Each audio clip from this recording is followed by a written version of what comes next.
আসসালামু আলাইকুম। আমি ইঞ্জিনিয়ার এসআই মারুফ। আপনারা দেখতে পাচ্ছেন আমার একটা পাঁচতলা প্রজেক্টে কলাম ঢালাই হবে কিছুদিন বাদে। তো আমাকে কন্ট্রাক্টর সাহেব ফোন দিল যে স্যার একটু আসেন, আমরা তো একবারে সবগুলি কলাম ঢালাই দিব না, যে কয়েকটা কলাম হয়েছে সেগুলি ঢালাই দিব।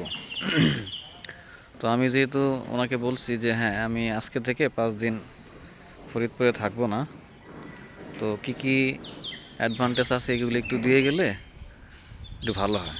তো সেই সুবাদে এখানে আসছি। তো আসার পরে এখানে আজকে আপনাদের দেখাবো যে কলামের মধ্যে কি কি কাজ হয়েছে। তো চলুন দেখে আসি। দেখতেই পারছেন, অনেকে প্রশ্ন করে থাকেন যে কিকার কি, কিকার কেন দেওয়া হয়। কিকার তো এই জন্যই দেওয়া হয় যাতে কলামের যে অ্যালাইনমেন্ট থাকে সে অ্যালাইনমেন্ট সোজা থাকে, যাতে করে সঠিক শেপটা পাওয়া যায়। তো এখানে কিকারের ফর্মা বসানো হয়েছে, ঢালাই দেওয়া হবে। এটা হলো কিকারের মূল ব্যবহার। তো এখানে অলরেডি একটা কিকার ঢালাই হয়েছে।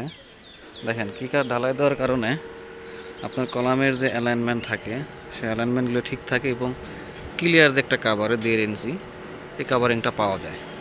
এগুলো কিকারের বৈশিষ্ট্য।